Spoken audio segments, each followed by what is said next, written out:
ইতিহাসের পাতায় এমন কিছু তারিখ রয়েছে যেগুলি কেবলই একটি দিন বা একটি তারিখ নয়, বরং সে দিনটি জানান দেয় বহু অসমাপ্ত গল্পের এবং আমাদের মনে গভীরভাবে দাগ কেটে যায়। সময় বদলে যায়, প্রজন্ম এগোতে থাকে, কিন্তু সেই যে ইতিহাস, তার গল্প, সে অসমাপ্ত গল্প আমাদের মনে বারবার কড়া নাড়তে থাকে। ইতিহাস যেমন আমাদের গর্ব করতে শেখায়, ঠিক তেমনি আবার আমাদের সতর্ক হতেও বাধ্য করে। দর্শক বন্ধুরা, আজকে আমরা যে বিষয়টি নিয়ে আলোচনা করব সেটি একদিকে যেমন স্বাধীনতার আনন্দের জানান দেয়, ঠিক তেমনি সে দিনটি আমাদের স্মরণ করিয়ে দেয় হাজারো মানুষের সে অসমাপ্ত গল্প, তাদের উদ্বাস্তু জীবন এবং অশ্রু ভরা কাহিনীর। 2021 সালে ভারত সরকার 14ই আগস্ট এ দিনটিকে বিভাজন বিভীষিকা স্মরণ দিবস হিসেবে ঘোষণা করেন, যাতে আগামী প্রজন্ম এ দিনটির কথা ভুলে না যায় এবং এ দিনটি থেকে শিক্ষা গ্রহণ করে এবং মানবিক মূল্যবোধকে আরো দৃঢ়ভাবে উপলব্ধি করতে পারে। নমস্কার, দূরদর্শন ত্রিপুরার পর্দায় আপনাদের প্রত্যেককে জানাই আন্তরিকভাবে স্বাগত। আজ আমরা কথা বলবো বিভাজন বিভীষিকা স্মরণ দিবস নিয়ে। আমার সঙ্গে আজ স্টুডিওতে রয়েছেন ত্রিপুরা বিশ্ববিদ্যালয়ের বাংলা বিভাগের সহকারী অধ্যাপক ডক্টর মলয় দেব। নমস্কার, স্বাগত জানাচ্ছি আজকের এই আলোচনায়। আমরা আজ কথা বলছি বিভাজন বিভীষিকা স্মরণ দিবস। এই দিনটির মূল উদ্দেশ্য কি বলে আপনি মনে করেন? 1947 সালে 14ই আগস্ট ভারতবর্ষ দ্বিখণ্ডিত হয়েছে, বিভাজিত হয়েছে। বিভাজনের মধ্য দিয়েই আমরা আমাদের স্বাধীনতাকে পেয়েছি। হাজার হাজার মুক্তিকামী মানুষ ভারতবর্ষের এক অখণ্ড জাতিসত্তা নির্মাণের লক্ষ্যেই স্বাধীনতা আন্দোলন করেছিলেন, তাদের রক্ত দিয়েছেন। এক গঙ্গা রক্তের বিনিময়ে আমরা যে স্বাধীনতা পেলাম, সেই স্বাধীনতা আমাদেরকে দিয়ে গেল বিভাজনের দুঃখ, বিভাজনের যন্ত্রণা। আসলে দেখুন, যে মানুষটা জানতো এই দেশটা তার নিজের দেশ, এভাবেই সে বড় হয়েছে। রাতের বেলা ঘুমিয়েছে, সকালে উঠে জানতে পারলো এক কলমের খোঁচায় রাতারাতি তার দেশটাই পাল্টে গেছে।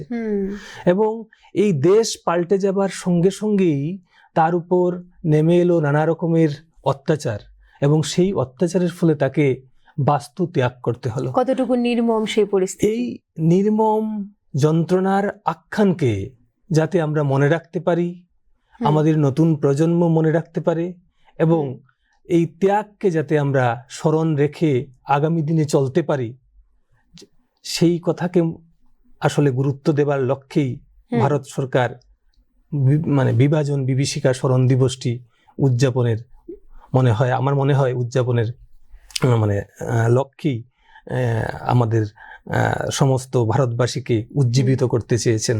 যাতে দেখুন, আমরা হয়তো এখানে যারা রয়েছি, এই উত্তর পূর্ব ভারতবর্ষে যারা আছি, তাদের কাছে বিভাজন এক অর্থ নিয়ে আসে, পশ্চিমবঙ্গে যারা আছে তাদের কাছে আরেকটা অর্থ নিয়ে আসে, দক্ষিণ ভারতের কাছে বা মধ্য ভারতের কাছে সেটা অন্য ভিন্ন অর্থ নিয়ে আসে, পাঞ্জাবের কাছে আরেকটা অর্থ নিয়ে আসে। আসলে ভারতবর্ষের স্বাধীনতা আন্দোলন এবং বিভাজন ভারতবর্ষের এই যে বিশাল ভারতবর্ষ, সেই বিশাল ভারতবর্ষের সমস্ত ভৌগোলিক অঞ্চলকে একইভাবে কিন্তু প্রভাবিত করেনি। তাই ভারতবর্ষের সামগ্রিকভাবে সমস্ত মানুষ যাতে বিভাজনের যন্ত্রণাকে, অন্যের যন্ত্রণাকে উপলব্ধি করে সহমর্মী হতে পারে এবং উদ্বাস্তু এই যে একটা পরিচয়, সেই পরিচয় থেকে মানুষ হিসেবে যাতে মানুষকে চিহ্নিত করা যায়, এটাই আমার মনে হয় এই দিনের মূল তাৎপর্য। ঠিক। আরেকটা জিনিস দেখুন, এই উদ্বাস্তু শব্দটার আবিধানিক অর্থ যে বাস্তু থেকে চ্যুত হলো, অর্থাৎ বিটে ছাড়া হলো। আমরা দেখি 1947-এর 14ই আগস্টের পরবর্তী দিনগুলোতে হাজার হাজার মানুষ তার 7 পুরুষের ভিটে মাটি, তার গোয়ালঘর, তার গোলা ভরা ধান, পুকুর ভরা মাছ, যাই থাকুক, একটা মানুষ 7 পুরুষ থেকে বা হাজার হাজার বছর থেকে একটা জায়গায় যখন বসবাস করবে, তার কিছু না কিছু একটা অবলম্বন থাকবে, তার বাঁচার বাড়ার একটা অবলম্বন থাকে। সমস্ত কিছুকে সে ছেড়ে দিয়ে চলে আসছে শুধু প্রাণটা হাতে নিয়ে। সেই যে প্রাণটা হাতে নিয়ে এলো, সেখানে আসার পর তার যে যন্ত্রণা, তার যে দুঃখ, তার যে ত্যাগ, সেই সমস্ত কিছুকেই আসলে মনে রাখা, উদযাপন করার জন্য, নতুন প্রজন্মের কাছে এই বার্তাটুকু পৌঁছে দেবার জন্যই এই স্মরণ দিবস উদযাপন করা হচ্ছে। আরেকটা ব্যাপার হলো, দেখুন স্মরণ দিবস কেন আমরা উদযাপন করছি? আমরা প্রতি বছর রবীন্দ্র জয়ন্তী উদযাপন করি। কেন উদযাপন করি? উদযাপন করি এই কারণেই যে রবীন্দ্রনাথের সমস্ত সৃষ্টিকে নতুন প্রজন্ম যাতে জানতে পারে, বুঝতে পারে। আমরা ত্রিপুরাতে মহারাজা বীরচন্দ্র জয়ন্তী পালন করি। কেন পালন করি? ত্রিপুরার আধুনিকতার রূপায়ণে বীরচন্দ্রের অবদানকে সবার সামনে যাতে তুলে ধরা যায়, সেই লক্ষ্যে। আসামে লাচিত বরফুকন দিবস পালিত হয়। লাচিত বরফুকন আসামকে কিভাবে মুঘলদের হাত থেকে রক্ষা করেছিলেন সেই ইতিহাসকে স্মরণ করানোর জন্যই করা হয়। এইভাবে আমরা দেখি ভারতবর্ষে নানা প্রান্তে আমাদের জাতীয় বীর যারা রয়েছেন তাদের উদ্দেশ্যে, মহান যে সৃজনশীল ব্যক্তিরা রয়েছেন তাদের স্মৃতিচারণের উদ্দেশ্যে দিনগুলোকে উদযাপন করা হয়। আসলে নবীন প্রজন্মের কাছে ভারতবর্ষের মানুষের ত্যাগ, সেই সময়কার যারা আমাদের পূর্বপুরুষরা ছিলেন তাদের ত্যাগ তিতিক্ষার কথাকে স্মরণ করানোই এই দিনের মূল তাৎপর্য। আচ্ছা, এই যে 14ই আগস্ট আপনি বললেন ভারতের স্বাধীনতা দিবসের ঠিক প্রাক মুহূর্ত, সে রাতে ঘুমোলো একটা দেশ, সকালে উঠে আরেকটা দেশ। এই যে এরকম একটা নির্মম পরিস্থিতি, সেই পরিস্থিতিতে ভারতের সামাজিক এবং অর্থনৈতিক প্রেক্ষাপটটি ঠিক কিভাবে বদলেছে বলে আপনি মনে করেন? দেখুন, প্রতিটি ঘটনার একটি কার্যকারণ সম্পর্ক থাকে। ভারতবর্ষের এই বিভাজনেরও একটি দীর্ঘ কার্যকারণ সম্পর্ক রয়েছে। ইতিহাসেরই নির্মম নিষ্ঠুর পরিণাম হচ্ছে এই বিভাজন। বিভাজনের মধ্য দিয়ে আমরা এক মর্মান্তিক অভিজ্ঞতাকে লাভ করলাম। আসলে ব্রিটিশ সরকার ভারতবর্ষের শাসন ক্ষমতায় এসেছিল 1757 খ্রিস্টাব্দে পলাশির যুদ্ধের মধ্য দিয়ে। তখন ভারতবর্ষে নবাবী আমল ছিল। নবাবদের কাছ থেকে যখন শাসন ক্ষমতা নিল, একদিকে দিল্লিতে মুঘল, বাংলায় নবাব, তো নবাবদের কাছ থেকে যখন শাসন ক্ষমতাটা তারা নিজেরা করায়ত্ত করলো এবং 1765 দেওয়ানি লাভ পরবর্তী সময়ের ঘটনাগুলোতে আমরা দেখি আস্তে আস্তে ব্রিটিশ ভারতবর্ষের মূলত যারা সেই সময়কার হিন্দুরা রয়েছেন তাদেরকে বুঝাতে চাইলো যে তোমাদের আমরা কতটা আপনজন, দেখো তোমাদের সংস্কৃতি, তোমাদের শিল্প, তোমাদের সাহিত্য সবকিছু নবাবী আমলে ততটা উন্নত হয়নি, তাই তোমাদের আমরা রক্ষা কবচ হিসেবে তোমাদের আমরা রক্ষা করব, তোমাদের সংস্কৃতিকে ভালোভাবে বিশ্বের দরবারে পৌঁছে দেবার চেষ্টা করব। এটা একটা প্ল্যান ছিল তাদের। যখন দেখা গেল যে সেই সময় 19 শতকের প্রথম দিক থেকেই মূলত পাশ্চাত্য শিক্ষা, সংস্কৃতি, দর্শন, বিজ্ঞানের অভিঘাতে আমাদের কলকাতা এবং তৎসংলগ্ন অঞ্চলে যে নতুন একটা চিন্তা ভাবনা এলো, আসার ফলে সেই সময় যারা উচ্চশিক্ষা গ্রহণ করেছিলেন তাদের মধ্যে একটা রাজনৈতিক চেতনাও সঞ্চারিত হলো। এই রাজনৈতিক চেতনা যখন সঞ্চারিত হলো, তারপর সেখানে নানা রকমের সভা সমিতি স্থাপিত হবে এবং নিজেদের অধিকার প্রতিষ্ঠার লক্ষ্যে তারা লড়াই করবেন। এবং এই জায়গাতেই যখন দেশ ও মাতৃকার জন্য লড়াইয়ের ব্যাপারে শিক্ষিত মধ্যবিত্ত শ্রেণীর মানুষ এগিয়ে এলেন, তখন ব্রিটিশ সরকার মানে বিভাজনের একটা নতুন নকশা তৈরি করলো। তারা কি করলো? তারা দেখা যাচ্ছে যে ডিভাইড অ্যান্ড রুল পলিসি সেটাকে প্রয়োগ করবে এবং তারা তখন মুসলমান সম্প্রদায়ের যারা ছিলেন তাদেরকে বলবে যে দেখো ভাই, আমরা তোমাদের কত কাছে, তোমাদের সংস্কৃতিকে রক্ষা করতে চাইছি, তোমাদেরকে বাঁচাতে চাইছি, তোমাদের রক্ষা কবচ হিসেবে কাজ করতে চাইছি। এই বলে তারা কিন্তু পুরোটাই মানে পাঞ্জাটা পুরো উল্টে দেবে। ঠিক আছে, এই যে ব্যাপারটা হলো, এর মধ্য দিয়ে আস্তে আস্তে কিন্তু আমরা দেখবো এই বিভাজন মনে হয় 1947-এর 14 আগস্টে আমরা আসবো। আসলে প্রথম যদি বিভাজনের কথা বলেন তাহলে আমরা দেখি 1874 খ্রিস্টাব্দে প্রথম বঙ্গ বিভাজন হচ্ছে। ব্রিটিশ ওই বা মানে এখানকার যারা সচেতন, রাজনৈতিকভাবে সচেতন মানুষ, তাদেরকে কিন্তু প্রথমে আঘাতটা আনতে চাইবে, তাদের মেরুদণ্ডেই আঘাত আনতে চাইবে। তখন তারা কি করছে? আসামকে মূলত বাংলা প্রদেশ থেকে ভাগ করে দিয়ে চিফ কমিশনারের অধীনে আনতে চাইছে এবং আসামকে তো ভাগ করে দিল। ভাগ করার পরে আসামটা চলবে কি করে? অর্থনৈতিক স্বাবলম্বন না থাকলে তো চলতে পারে না। সেজন্য তারা তুলনামূলকভাবে অর্থনৈতিক দিক থেকে সমৃদ্ধ 3টি জেলা শ্রীহট্ট, কাছাড় এবং গোয়ালপাড়াকে আসামের সঙ্গে যুক্ত করে দেয়। যেহেতু এগুলো তুলনামূলক দিক থেকে অনেকটা প্রান্তিক ছিল, ফলে সেই সময়কার নেতৃবৃন্দরা এবং সেই সময়ে যারা তোমার মূলত রাজনৈতিক দিক থেকে কিছু কিছু কাজ করতেন তারা তেমন আন্দোলন করেননি। আর সেই সময়ে জাতীয় কংগ্রেসও প্রতিষ্ঠিত হয়নি। ঠিক আছে, এর ফলে ব্রিটিশ আরেকটু মানে শক্তি পেল। তারা বিভাজনের জন্য তারপর ধাপে ধাপে এগোবে এবং শেষ পর্যন্ত 1905-এ বঙ্গ বিভাজনটা হবে। এবং এই বঙ্গ বিভাজনের পর থেকে দেখা যাবে সমীকরণটা পুরো পাল্টে যাচ্ছে। বঙ্গ বিভাজনকে রদ করার জন্য যখন মানে রবীন্দ্রনাথ মাঠে নামবে, হিন্দু মুসলমান সকল সম্প্রদায়ের ভারতবাসীকে একীভূত করার চেষ্টা করবেন, জাতীয়তাবাদী আন্দোলনে তাদেরকে উদ্বুদ্ধ করার চেষ্টা করবেন, তার ঠিক পরে 1906 খ্রিস্টাব্দে আমরা দেখব মানে মূলত মুসলমান এক শ্রেণীর মধ্যবিত্ত শ্রেণী যারা ওই চটকলে মানে পাট ব্যবসার মধ্য দিয়ে প্রচুর পয়সা অধিকারী হয়েছিলেন, তাদের একটা অংশ এবং ঢাকার নবাব সলিমুল্লাহ তাদের নেতৃত্বে মুসলিম লীগ প্রতিষ্ঠিত হচ্ছে 1906 খ্রিস্টাব্দে। এবং তারপর আমরা দেখি যে সেই সময় যে সকল মুসলমানরাই কি বলে বঙ্গভঙ্গের বিরোধিতায় অবস্থান নিয়েছিলেন এমনটা নয়, অনেকে ছিলেন আবার জাতীয়তাবাদী আন্দোলনে অংশগ্রহণ করেছিলেন এবং নেতৃত্ব দিয়েছিলেন। তো ঠিক এই সময়টাতেই আমরা দেখি যে ব্রিটিশ তার সিদ্ধান্তে অনড় থাকে এবং 1911-তে বাধ্য হয় যে বঙ্গভঙ্গকে রদ করে দিতে। কিন্তু তার বিনিময়ে যেটা করলো, বিহার এবং উড়িষ্যাকে বাংলা প্রদেশ থেকে ভাগ করে নিল এবং তার ঠিক পরেই কলকাতা থেকে কিন্তু রাজধানী স্থানান্তর করে নিচ্ছে দিল্লিতে। এবং এরপর আস্তে আস্তে আমরা দেখব নানা ঘটনা পরম্পরার মধ্য দিয়ে একসময় আমরা দেখি যে ইকবাল 1930-এর দিকে, হ্যাঁ, ইকবাল যিনি সারে জাহাসে আচ্ছা হিন্দুস্তা হামারা গানটি লিখেছিলেন, তারও মানে রাজনৈতিক মতাদর্শ, তার ইসলামিক চিন্তাভাবনায় বা তার মনোভঙ্গিতে পরিবর্তন আসে এবং তিনি ভাবেন যে এই ভারতবর্ষের মধ্যে এলাহাবাদে যখন একটা কনফারেন্স হয়েছিল, সেই কনফারেন্সে তিনি সভাপতির ভাষণে বলছিলেন যে ভারতবর্ষের মধ্যে একটি মুসলমানদের জন্য পৃথক রাষ্ট্রের কল্পনা করতে হবে। এবং তার থেকে আস্তে আস্তে আমরা দেখি আলিগড় আন্দোলনের প্রবক্তা সৈয়দ আহমেদ খাঁ তিনিও দ্বিজাতি তত্ত্বের দিকে এগিয়ে আসবেন এবং পরবর্তী সময়ে, প্রথম দিকে কিন্তু জিন্না হিসেবে ছিলেন না, পরবর্তী সময়ে জিন্নাও আসবেন এবং শেষ পর্যন্ত আমরা দেখতে পাই শাহিদ সুহরাওয়ার্দী যখন বাংলার প্রধানমন্ত্রী, তখন 16ই আগস্ট ডিরেক্ট অ্যাকশন ডে মানে পালিত হয় এবং লড়কে পাকিস্তান লেঙ্গে এই বলে যে কলকাতায় দি গ্রেট ক্যালকাটা কিলিং, তারপর নোয়াখালী দাঙ্গা, এগুলো সবই পূর্ব পরিকল্পিত ব্রিটিশের একটি প্ল্যান, যাতে ভারতবর্ষকে যদি মানে খণ্ডিত না করা যায় তাহলে এবং হিন্দু মুসলমানের মধ্যে যদি ঐক্য স্থাপিত হয় তাহলে ভারতবর্ষ থেকে কোনোদিনই মানে ভারতবর্ষের যে শক্তি সামর্থ্য থাকবে সেখানটাতে তারা কোনোদিন পেরে উঠবে না, লড়াই করতে পারবে না। তাই ভারতবর্ষকে ঠিকই আছে, তারা আমাদের স্বাধীনতা দিয়ে গেছে, কিন্তু তারা ওই হিন্দু মুসলমান অর্থাৎ ধর্মের ভিত্তিতে এমন একটি দিন আমাদের কাছে দিয়ে গেল যে দিনটা আমাদের কাছে বড়ই মর্মান্তিক, বড়ই বেদনার। এবং তার সঙ্গে সঙ্গে রয়েছে এই সমস্ত ঘটনাগুলোর পেছনে রয়েছে অর্থনৈতিক কারণ প্রথম দিকে হিন্দু সম্প্রদায়ের মানুষজন শিক্ষায় দীক্ষায় অনেকটা এগিয়ে গিয়েছিলেন মূলত 19 শতকের প্রথম দিকে, এবং 19 শতকের শেষের দিকে যখন মুসলমান সম্প্রদায়রা এগিয়ে এলেন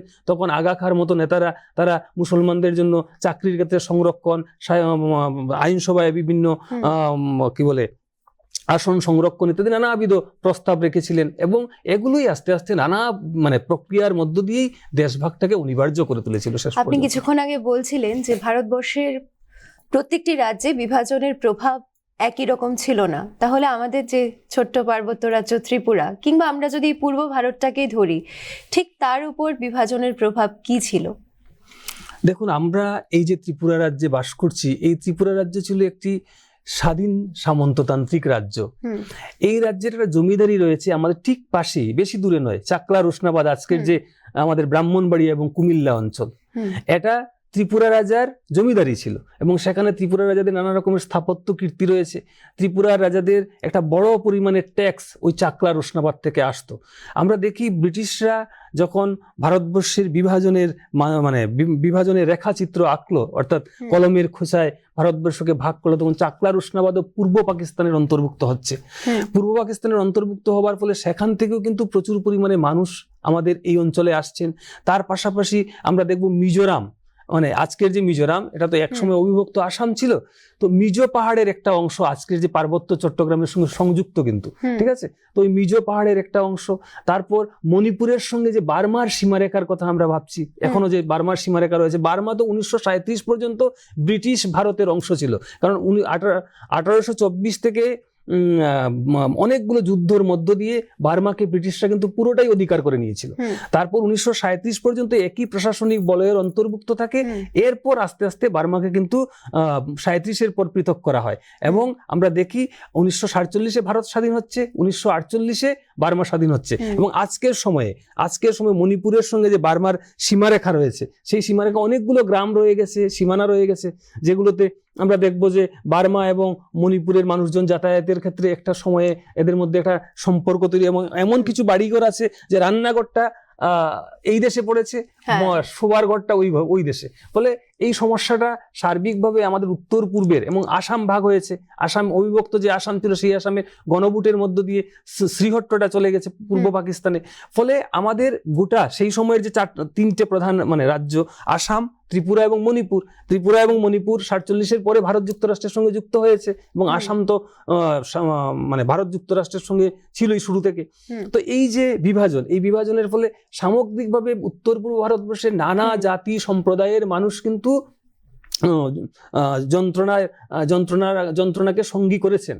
হ্যাঁ, তা আমাদের পূর্বপুরুষদের যারা ছিলেন তারা যন্ত্রণাকে সঙ্গী করেছেন। এবং আমরা দেখি উত্তর পূর্ব ভারতবর্ষে দেশভাগ পরবর্তী সময়ে যে বিশাল সংখ্যক প্রব্রজন হয়েছিল, তার ফলে এখানকার ভূমির উপর চাপ পড়ে, এখানকার অর্থনৈতিক অবস্থার উপর চাপ পড়ে, এবং তার ফলে এখানকার যে স্থানীয় মানুষজন ছিল তারা কি ভাবলো, তারা ভাবলো যে এখানকার উদ্বাস্তু যারা এসছে এরা শিক্ষায় দীক্ষায় অনেকটাই এগিয়ে ছিল, যেহেতু ওই পূর্ববঙ্গ এবং ওখান থেকে যারা এসছে শিক্ষায় দীক্ষায় এগিয়ে থাকার ফলে তারা চাকরি বাকরির প্রতিযোগিতায় অনেকটা পিছিয়ে পড়ছিল। এর ফলে দেখবেন উত্তর পূর্ব ভারতবর্ষে জনবিন্যাসের পরিবর্তনের পাশাপাশি উত্তর পূর্ব ভারতবর্ষে যে 70-এর দশকের পরবর্তী সময় ইনসার্জেন্সি মানে সন্ত্রাসবাদী কার্যকলাপগুলো শুরু হয়, এরও একটা কারণ কিন্তু সেই দেশভাগ। ঠিক আছে, এবং আমাদের আর এগুলো তো একটা দিক। তার পাশাপাশি উত্তর পূর্ব ভারতবর্ষে যখন বিপুল পরিমাণে উদ্বাস্তু সম্প্রদায়ের মানুষরা এলেন, বিভিন্ন সম্প্রদায়ের মানুষই এসছেন তো পূর্ব পাকিস্তান থেকে, তো এরা আসার পর এখানকার রাস্তাঘাট, স্কুল কলেজ, শিক্ষা ব্যবস্থা, বাজার হাট সমস্ত ক্ষেত্রে কিন্তু নানা রকমের উন্নতি হয়েছে। মেয়েরা ঘরের বাইরে শিক্ষা নেবার জন্য বেরিয়েছেন, এবং তারা অনেক ক্ষেত্রে ছোটখাটো চাকরি বাকরি নিয়ে আমরা দেখি যে তোমার সংসারের হাল ধরছেন।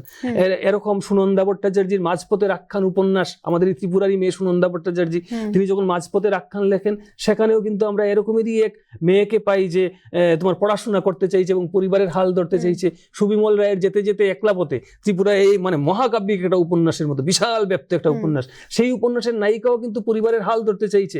ফলে মেয়েরাও সমানভাবে এগিয়ে এসছেন।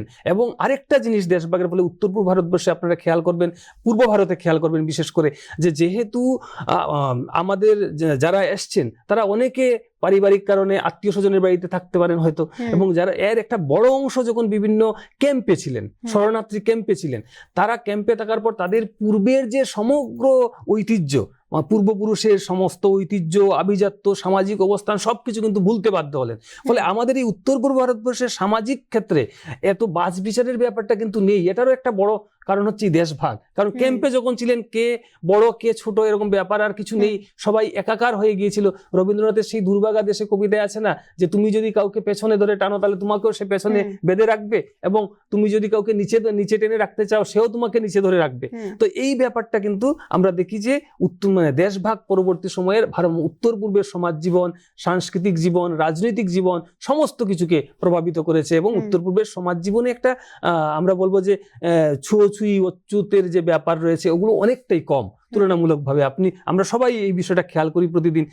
মানে আমার গ্রামে আমি এই বিষয়গুলোকে কখনো, আমি যে গ্রামে বড় হয়েছি সেই গ্রামে কিন্তু এই ব্যাপারগুলো তেমনটা আমি লক্ষ্য করি না। সকলেই মোটামুটি সকলের বাড়িতে যায়, জল খায়, মানে অন্যান্য ব্যাপারগুলো রয়ে গেছে। তো এই ব্যাপারটা আমার মনে হয়েছে দেশভাগের একটা বড় ফল। আপনি কিছুক্ষণ আগে বিভিন্ন সাহিত্যিক আখ্যান নিয়ে কথা বলছিলেন, আপনি নিজেও বাংলা সাহিত্যের অধ্যাপক। যে ব্যাপারটি জানতে চাইবো, সাহিত্য বা ইংলিশ লিটারেচার বলুন, বাংলা সাহিত্য বলুন, পার্টিশন লিটারেচার বলে একটা পার্ট রয়েছে, বিভাজন সাহিত্য।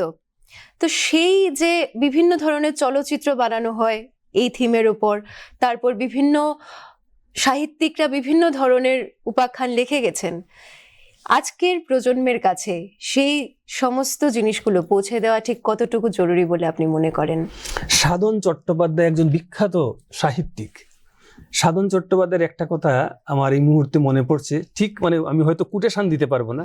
তিনি বলছেন যে দেশভাগ এমন একটা প্রসেস যার মধ্য দিয়ে শুধু মানবিক অবক্ষয়ের কথাই আমাদের শোনায়। তো এই মানবিক অবক্ষয়টা এমন পর্যায়ে যায় যে সেখানে হাজার হাজার মানুষের কষ্ট, দুঃখ, যন্ত্রণা, রক্ত, হাহাকার, উৎপীড়নের যন্ত্রণা, কত রকমের যে মানবিক অবক্ষয়, সেই অবক্ষয়ের কথা আমরা পাই। এবং দেখা যায় এই মানবিক অবক্ষয়ের কথা প্রচলিত যে ইতিহাস রয়েছে, দেশভাগ কেন্দ্রিক যে ইতিহাস লেখা হয়েছে, সেই ইতিহাসের বইয়ে তেমনটা আমরা শুনি না। তো সেই ক্ষেত্রে সাহিত্য কি করে আমাদেরকে ওই মানবিক আখ্যানগুলো, যে আখ্যানগুলো আসলে ইতিহাস থেকে আমরা শুনি না, সেই আখ্যানগুলো আমাদের শুনতে সাহায্য করে, শোনায়। কারণ সমাজ সাহিত্যিক কি করেন, সমাজের অভিঘাতকে তার নিজের হৃদয়ে উপলব্ধি করেন, তারপর তিনি সেটাকে মানে সামগ্রিক মানুষের কাছে, সহৃদয় পাঠকের কাছে পৌঁছে দেবার চেষ্টা করেন।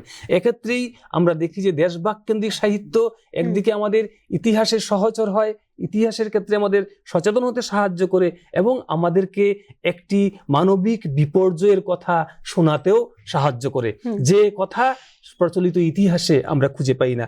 দেশভাগ কেন্দ্রিক যে সাহিত্য, পার্টিশন লিটারেচার, সেই সাহিত্যের অনেকগুলো ধাপ রয়েছে। একটা ধাপ হচ্ছে দেশভাগ সমকালীন সময়ে লেখা সাহিত্য, আরেকটা রয়েছে দেশভাগের পরবর্তী প্রজন্ম যারা ভুক্তভোগী, যারা তাদের দ্বারা লেখা সাহিত্য, এবং এই রিসেন্ট সময়ে, আজকের যে সাম্প্রতিক সময়, এই সময়েও আরেকটা মানে দেশভাগের দ্বারা যারা মানে দেশভাগের অভিঘাতে যারা জর্জরিত হয়েছিলেন, তাদের তৃতীয় প্রজন্মও কিন্তু হয়তো তার ঠাকুমার মুখের কথা, দাদুর কথা, এবং সে তার সমকালীন সময়কে মিলিয়ে সাহিত্য লিখছে। এভাবে মোটামুটিভাবে আমরা দেশভাগ কেন্দ্রিক সাহিত্যকে 3টে ভাগে ভাগ করতে পারি, এবং সেখানে দেখব কবিতা রয়েছে, গল্প রয়েছে, উপন্যাস রয়েছে, নাটক রয়েছে, এছাড়া আমাদের চলচ্চিত্র নির্মাতারা প্রচুর চলচ্চিত্র লিখেছেন, মানে নির্মাণ করেছেন, ঋত্বিক ঘটক রয়েছেন, তারপর তানবীর মুকাম্মেল রয়েছেন। তো এইভাবে আমরা দেখি কবিতায়, গল্পে, উপন্যাসে, নাটকে, এমনকি চলচ্চিত্রেও, এবং সাম্প্রতিক সময়ে চলচ্চিত্র শিল্পেও কিন্তু এই দেশভাগের অভিঘাত আসছে। আমাদের ত্রিপুরারই একজন শিল্পী তুইসিন্দ্রাই জয়ন্ত, তিনি গৌহাটিতে বসে এই পার্টিশনের উপর, মানে উদ্বাস্তু জীবনের কথা মনে রেখেই একটা চলচ্চিত্রের সিরিজ, মানে চিত্রের একটা সিরিজ করছেন। ঠিক আছে, এইভাবে নানাভাবে এটা হচ্ছে। আমি এখন সাহিত্যের দিকেই আসি। আমরা প্রথমেই আমার মানে খুব মনে পড়ছে, আপনাকে পুরো যদি কবিতাটা বলতে পারতাম, যে অচিন্ত্য কুমার সেনগুপ্তের উদ্বাস্তু কবিতা, সেই কবিতায় আমরা দেখব বাড়ির কর্তা ভূষণ পাল তিনি সেই সময়ই দেশভাগের ঠিক পরপরই বলছেন যে চল তাড়াতাড়ি করে ঘুম থেকে উঠ, সবাই পাশ ফেরার সময় নেই, সব কিছু ফেলে আমাদেরকে এক্ষুনি যেতে হবে। তারপর তারা হাঁটতে হাঁটতে তাদের পরিচিত গ্রাম, বাড়ি, ঘর, তাদের গবাদি পশু সমস্ত কিছু ছেড়ে ছুড়ে দিয়ে তারা যখন মানে ছোট্ট শিশুটিকে নিয়ে যখন যাচ্ছেন, যেতে যেতে যেতে যেতে তারা এক সময় যখন গেলেন, তখন তারা বললেন আমরা নতুন দেশে যাচ্ছি। তখন নতুন দেশে যখন যাচ্ছেন, তখন তাদের পরিচয় কি হচ্ছে, তারা নতুন দেশে গিয়ে তাদের পরিচয় হচ্ছে একটা নতুন পরিচয়। সেই পরিচয়টা হচ্ছে তারা একটা নতুন জিনিস হয়ে যাচ্ছেন, সেই জিনিসটা হচ্ছে উদ্বাস্তু। ঠিক আছে, এই যে যন্ত্রণাটা, এই যন্ত্রণার কথা সমকালীন সময়ে আমরা সাদাত হোসেন মান্টোর গল্পে পাবো, আমরা কিষান চন্দ্রের গল্পে পাবো, সাদাত হোসেন মান্টোর খোলদো, ঠান্ডা গোস্ত, ঠিক আছে, কিষান চন্দ্রের পেশোয়ার এক্সপ্রেস, তারপর ধরুন ভীষ্ম সাহানির তমসা, তারপর তামস, তারপর ওই যে আমাদের সিন্ধি লেখক হরিমা টোয়ানি, আজও মানে বাংলায় হবে আশ্রয়, খুশবন্ত সিং এর ট্রেন টু পাকিস্তান, তারপর আমাদের প্রবোধ কুমার সান্যালের হাসবানু, জ্যোতির্ময়ী দেবীর এপার গঙ্গা অপার গঙ্গা, রমেশচন্দ্র সেনের পূব থেকে পশ্চিম, সুনীল গঙ্গোপাধ্যায়ের পূর্ব পশ্চিম, আমাদের প্রফুল্ল রায়ের কেয়া পাতার নৌকা, এরকম অজস্র সাহিত্যকর্ম রয়েছে যেগুলোতে আমরা মূলত দেশভাগ এবং দেশভাগ পরবর্তী সময়ের যন্ত্রণার কথা পাই। উত্তর পূর্বের প্রসঙ্গে আমি আসি। উত্তর পূর্বে আমরা যদি দেখি যে সুবিমল রায়ের কথা বলছিলাম, যেতে যেতে একলা পথে, সুনন্দা ভট্টাচার্যের মাঝপথের আখ্যান, আমরা বিমল চৌধুরীর হিজল কালের কান্না বলে একটি গল্প রয়েছে, আপনি দেখবেন মানে ওই যে আমাদের আগরতলা শিশু উদ্যানের পাশে বায়োস্কোপ দেখাতে এসছে, বলছে তুমি দিল্লি দেখো, প্যারিস দেখো, এই করো সেই করো, এবং এতে একটা পয়সা দাও, পয়সা দিলে বায়োস্কোপে তুমি সব দেখতে পারবে, সারা বিশ্ব দুনিয়া দেখতে পারবে। তখন ছোট্ট একটি ছেলে একটা পয়সা দিচ্ছে, এবং সেই পয়সাটা দেবার পর ওই লোকটা বলছে পয়সাটা তো অচল, কারণ এটা তোমার পাকিস্তানি পয়সা, এটা আমার এখানে কাজে লাগবে না। তখন সে ওই বলেই একটা হাসি দিচ্ছে, লোকটা হাসি দিতেই সে ওই বায়োস্কোপের, তখন ও একটা পয়সা দিয়ে বলেছিল যে আমার নিশ্চিন্তপুরকে দেখাও। তখন ওই ছেলেটা মানে বলছে নিশ্চিন্তপুর কাহা হ্যায় বেটা, এই বলার পরই যখন হাসিটা দিল না, হাসি দিয়ে ওই যে লোকটার মুখের ভেতরেই সে তার নিশ্চিন্তপুর, তার ফেলে আসা গ্রাম, তার ফেলে আসা নদী, সমস্ত কিছুকে একটা শিশু দেখতে পাচ্ছে। এই দেখার মধ্যে যে যন্ত্রণা, একেবারে শিশু থেকে একেবারে বয়স্ক মানুষ পর্যন্ত বিভিন্ন জেনারেশন তারা দেশভাগের বলি হয়েছিলেন। আমাদের দুলাল ঘোষের অগ্নিসূত্র উপন্যাসটা একবার পড়ে দেখবেন যে দেশভাগকে তিনি কিভাবে দেখেছেন। আমাদের প্রদীপ সরকার রয়েছেন, প্রদীপ সরকারের দুটো উপন্যাস রয়েছে, তবুও জীবন একটি উপন্যাস। তারপর আমরা যদি আসামের দিকে যাই, দেবীপ্রসাদ সিংহের দেশ উপন্যাস রয়েছে, অতীন বন্দ্যোপাধ্যায়ের যার নাম আচ্ছা, অভিষেক। আপনি এই বিভিন্ন ভাষার সাহিত্যের আপনি উল্লেখ করলেন। ভারতবর্ষ তো এতগুলো ভাষার দেশ, বিভিন্ন ভাষাভাষীর মানুষ আমরা একত্রে বসবাস করি, জাতি ধর্ম বর্ণ এত কিছু আমাদের মধ্যে, বিভেদের মাঝে ঐক্য। তো এই যে দিনটি আমরা উদযাপন করছি, বিভাজন বিভীষিকা স্মরণ দিবস, এই দিনটি আমাদের মধ্যে বিভিন্ন জাতি ধর্ম বর্ণের মানুষের মধ্যে সম্প্রীতি ঐক্য বজায় রাখতে ঠিক কতটা কার্যকরী হবে বলে আপনি মনে করেন? তাহলে আমি এখন একটা কবিতা দিয়েই শুরু করি। শক্তিপদ ব্রহ্মচারীর উদ্বাস্তুর ডায়েরি। যে কেড়েছে বাস্তুবিটে সেই কেড়েছে ভয়, আকাশ জুড়ে লেখা আমার আত্মপরিচয়। হিংসা জয়ী যুদ্ধে যাব আর হবে না ভুল, মেকলা পরা ভুন আমায় দিয়েছে একখানা তাম্বুল। বাংলা আমার আই ভাষা গো, বিশ্ব আমার ঠাই, প্রফুল্ল আর ভিগু আমার খুল্লতাত ভাই। বাহ! এই কবিতার মধ্য দিয়ে তিনি উত্তর পূর্ব ভারতবর্ষে যে বিভিন্ন ভাষিক গোষ্ঠীর মানুষ রয়েছেন তাদেরকে বুকে ধারণ করে নিচ্ছেন। প্রফুল্ল এবং ভিগুকে নিজের কাকাতো ভাই বলছেন, মেকলা পরা ভুনকে নিজের একান্তই হৃদয়ের আপনজন করে নিচ্ছেন। অর্থাৎ ভারতবর্ষের যে ভারতীয়ত্ব বোধ ভারতবর্ষের মানুষের, সেটাই একদিনে তৈরি হয়নি, হাজার হাজার দিনের সাধনার ফল এটা। এবং আমরা এই ভারতীয়ত্বকেই, দেশের প্রতি আন্তরিকতাকে কিন্তু বহন করে চলছি উত্তরাধিকার সূত্রে। তো দেখুন, আমরা যদি সেই সময়কার সংবাদপত্রের পাতাগুলোকে পড়ি, 1947-এর সংবাদপত্রের পাতা পড়ি, তাহলে সেই সংবাদপত্রের পাতায় কত ঘটনা পাবো, কত রকমের অত্যাচার অবিচারের ঘটনা পাবো। তার পাশাপাশিও ঝিলিক দিয়ে তো হলেও একবারের জন্য রং মশালের মতো উঠবে একটা জিনিস, মানবতা। হাজারটা অত্যাচারের পর একটা মানুষ পাশে দাঁড়িয়েছে, এরকম ঘটনা তো বিরল নয়। ইতিহাসের এই যে কালো দিনটি, এই ব্যাপারটি আমাদের শিক্ষার প্রাঙ্গণে, আপনি বিদ্যালয় বলুন বা উচ্চশিক্ষা বলুন, সেখানে আমাদের ছাত্রছাত্রীদের কাছে বা প্রজন্মের কাছে, নতুন প্রজন্মের কাছে ঠিক কি করে উপস্থাপন করা উচিত বলে আপনি মনে করেন? আমরা দুভাবে করতে পারি।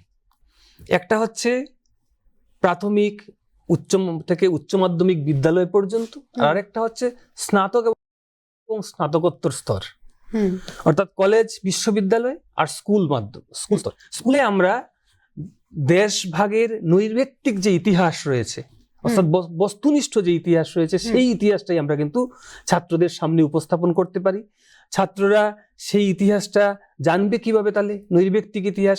দেশভাগের সময়টাতে যারা এই যন্ত্রণার সাক্ষী ছিলেন, তারা যদি কোনো আত্মকথা লিখে রাখেন, সেই আত্মকথা পড়া যেতে পারে, ডায়েরি পড়া যেতে পারে। তার পাশাপাশি দেশভাগের সময়ে যে সমস্ত স্বাধীনতা সংগ্রামী ছিলেন, তারা যদি কোনো রকমের বই লিখে থাকেন, সেই বইগুলো, এবং দেশভাগের দেশভাগ কেন্দ্রিক এই ধরনের গ্রন্থে ওই সময়কার বর্ণনা যেভাবে রয়েছে, সেই বর্ণনাগুলো ছাত্রছাত্রীর সামনে আমরা উপস্থাপন করিয়ে এই ঘটনাটা কেমন সেটা জানাতে পারি। আর কলেজ বিশ্ববিদ্যালয় স্তরে দেশভাগকে অবলম্বন করে যে সমস্ত গবেষণা গ্রন্থ লেখা হয়েছে, সেই গবেষণা গ্রন্থগুলো, প্রথম কথা হচ্ছে কলেজ বিশ্ববিদ্যালয়ের লাইব্রেরিগুলোতে এই বইগুলোকে সংরক্ষণ করতে হবে। ছাত্রছাত্রীদের শিক্ষকের মারফতে জানাতে হবে যে এরকমের বইপত্র রয়েছে, তোমরা এই বইপত্রগুলো একটু দেখতে পারো।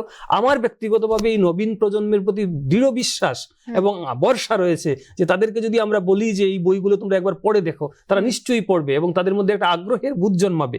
শিক্ষকরাই ছাত্রকে আগ্রহী করতে পারেন, এবং তার ফলে তারা কি করবে, নতুন প্রজন্ম সেই দেশভাগের যন্ত্রণাকে তাদের মতো করে, তাদের নিজস্ব চিন্তন মননের মধ্য দিয়ে উপলব্ধি করবে, বিচার বিশ্লেষণ করবে, এবং এই বিচার বিশ্লেষণে তাদের নিজেদের মত প্রকাশের স্বাধীনতাটুকু আমাদের দেওয়া উচিত বলে আমি মনে করি। একদম। আমরা আজকের অনুষ্ঠানের একেবারেই শেষ লগ্নে চলে এসেছি। আমাদের আজকের এই অনুষ্ঠানটি অনেক দর্শক বন্ধুরা দেখছেন, যারা প্রত্যক্ষ বা পরোক্ষভাবে এই বিভাজন বিভীষিকার শিকার হয়েছেন। তো তাদের প্রত্যেকের উদ্দেশ্যে এবং যারাই দেখছেন সকল দর্শক বন্ধুর উদ্দেশ্যে জাতীয় মূল্যবোধের জাতীয় ঐক্যের যে মূল্যবোধ, সেই ব্যাপারটি আরো কতটা দৃঢ়ভাবে আমরা উপলব্ধি করতে পারি, সেই দিকে আপনার কি বার্তা থাকবে? ভারতবর্ষের ঐতিহ্য সুদীর্ঘকালের। আমরা একটি সুদীর্ঘ সুপ্রাচীন সভ্যতার অংশীদার। আমাদের প্রাচীন ভারতীয় গ্রন্থে, মূলত বেদে বলা হচ্ছে সিন্নান্তু বিশ্বে অমৃতস্য পুত্রা। তো যেখানটাতে আমাদের পূর্বপুরুষরা এত বড় একটি উদারতার বাণীকে প্রচার করলেন, সেই জায়গায় দাঁড়িয়ে আমরা তো আসলে কোনো রকমের ক্ষুদ্রতাকে, সংকীর্ণতাকে প্রশ্রয় দিতে পারি না। সুতরাং আমাদের মূল কাজ হবে এই ধরনের উদার বার্তাগুলোকে নবীন প্রজন্মের কাছে পৌঁছে দেয়া, মানুষের কাছে পৌঁছে দেয়া, এবং আমরা যাতে কোনো রকম ইস্যু বা ধর্মের ভিত্তিতে আমাদের দেশকে মানে বিভাজনের কথা, বা পৃথিবীর কোনো দেশই যাতে বিভাজিত না হয়। যদি এভাবে বিভাজিত হয় ধর্মের ভিত্তিতে অথবা কোনো ইস্যু ভিত্তিক, তাহলে কি হবে? তাহলে এক ভয়ঙ্কর পরিণতির দিকে যেতে হবে। তাই আমি শেষে এক বৈষ্ণব মহাজন চণ্ডীদাসের কথা মনে রেখে বলবো, সবার উপর মানুষ সত্য, তাহার উপর নাই। মানবতাই শেষ কথা, মানুষের প্রতি বিশ্বাস রাখাই আমাদের মূল ধর্ম হোক। অসংখ্য অসংখ্য ধন্যবাদ। সত্যি আপনি অনেক কিছু আজকে আমাদের বললেন, অনেক ব্যাপারে আমরা আজ জানতে পারলাম আপনার থেকে। অসংখ্য ধন্যবাদ আপনাকে। দর্শক বন্ধুরা, ইতিহাস কেবল তারিখ সংখ্যার গাথামালা নয়, সেই ইতিহাস আমাদের অনেক কিছু জানান দেয়। আমাদের সেই ইতিহাস থেকে জানতে হবে, শিখতে হবে এবং বুঝতে হবে, এবং তাতে আমরা এরকম ধরনের অনেকগুলো দিন যা আমাদের মনে আজও দাগ কেটে যায়, সে দিনগুলোকে আরো দৃঢ়ভাবে উপলব্ধি করে আমাদের জাতীয় ঐক্যের মূল্যবোধ আরো সুদৃঢ় করতে পারবো। এই বার্তা রেখেই আমরা আজকের অনুষ্ঠান এখানে শেষ করছি। ভালো থাকবেন সকলে। নমস্কার। নমস্কার।